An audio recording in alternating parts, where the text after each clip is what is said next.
Tour of Slovenia 2022 and Tadej Pogačar descends like an amateur. Now this was really hard to watch a descent with his teammate Rafael Majka on a descent in this year's Tour of Slovenia, and we see him clearly struggling. Now the roads of course were wet, surely also slippery because it was in the forest too. And have you ever descended a road that was slippery and wet in a forest because of the leaves and all other stuff that falls on the street? Streets can be even more slippery because there can be like a sort of slime that builds with the rain. And we see Pogačar clearly struggling in the turns because he has to brake, of course, reduce his speed drastically in order to get around those turns.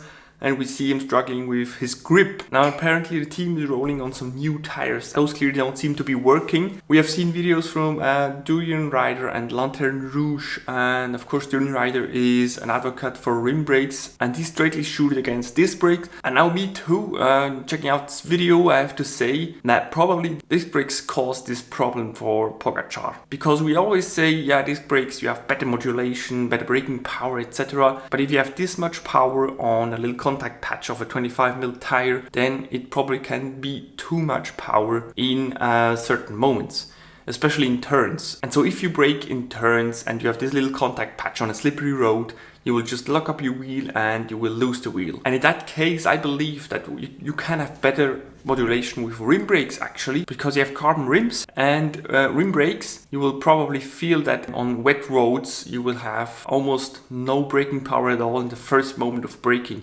And you have a little shock. Then after 1 or 2 rounds of the wheel you get that grip, but really not a whole lot of braking power. So also that can be scary. But I sort of get a good modulation with these rim brakes on carbon rims, because it is nearly impossible to block the wheel, at least for me, because you have to get a lot of force on those carbon rims in order to get them stopping. However, with disc brakes, you have the pads on the metal discs that brake so well that it would just lock up a wheel. And with such a thin tire, it's really a risky undertaking. But Pogačar clearly shot against the tires, shouting "F these tires" during the descent. So clearly the one thing that changed for him that is impacting his descending are tires. So probably the new tires that just don't really work with his setup. But it's also interesting for me just to see how disc brakes are doing during descents, because it's not the first time that disc brakes lock up. Also Alaphilippe during the Tour de France had some problems during which the front wheel won't even turn because the disc brakes locked it up. So they can really cause problems, and this year's Tour de France will be especially interesting because I think only some continental teams or teams with like an invitation wildcard are left with rim brakes, because the World Tour is now, I'm pretty sure, 100% on disc brakes, and we will see the mechanical failures of those during the race, because the race is just so important and everyone wants to be at the front. Everyone will be at their freshest, at their peak performance of the year, and that will really demand a lot